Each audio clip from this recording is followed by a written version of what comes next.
आज मैं आपको एक कहानी सुनाता हूं। ये कहानी एक रहमदिल किसान और इसके इस नेक काम के बारे में है जो इसके पास वापस आ गया। तो आराम से बैठ जाएं और कहानी सुनने के लिए तैयार हो जाएं।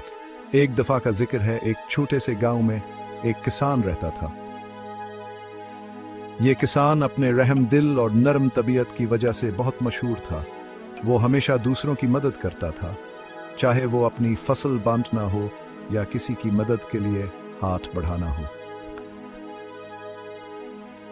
एक धूप वाले दिन जब वो अपने खेतों में काम कर रहा था तो उसने एक हल्की सी आवाज सुनी। उसने उधर उधर देखा और एक छोटा सा जख्मी परिंदा जमीन पर पड़ा हुआ पाया। किसान का दिल उसे देखकर पिघल गया। उसने एहतियात से परिंदे को उठाया और घर ले आया। किसान ने परिंदे के जख्मों का इलाज किया, उसे रोज खाना खिलाया और इस बात को यकीनी बनाया कि वो आरामदा हो। दिन गुजरते गए और छोटा परिंदा सेहतयाब होने लगा। उसने अपने परों को फड़फड़ाया और खुशी से चहचहाया, दोबारा आसमानों में उड़ने के लिए तैयार।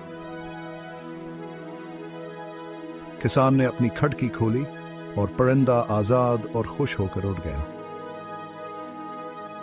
कुछ दिन बाद एक गैर मामूली वाक़या पेश आया। परिंदों का एक बहुत बड़ा झुंड किसान के खेत में उड़ता हुआ आया, लेकिन शोर मचाने और इसकी फसलें खाने के बजाय इन परिंदों ने एक नाकाबिल यकीन काम किया। उन्होंने इन तमाम कीड़ों और कीड़े मकोड़ों को खा लिया जो पौधों को नुकसान पहुंचा रहे थे। किसान हैरत से देखता रह गया क्योंकि उसके खेत तबाही से बच गए थे। उसे जल्द ही एहसास हुआ कि ये परिंदे इस छोटे परिंदे के दोस्त थे जिसे उसने बचाया था। वो उसका शुक्रिया अदा करने के लिए उसकी मदद करने आए थे। किसान मुस्कुराया, ये समझते हुए कि उसके नेक काम को नजरअंदाज नहीं किया गया। तो बच्चों, इस कहानी का अखलाक ये है कि नेकी हमेशा आपके पास वापस आती है। जब आप अच्छे काम करते हैं, चाहे वो कितने ही छोटे क्यों ना हों, वो वाकई हैरत अंगेज चीज में तब्दील हो सकते हैं।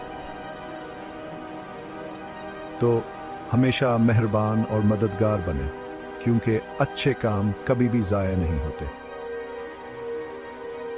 सुनने के लिए शुक्रिया, और याद रखें, जितनी ज़्यादा मेहरबानी करेंगे आपको इतना ही ज़्यादा मिलेगा। अगली बार मिलेंगे।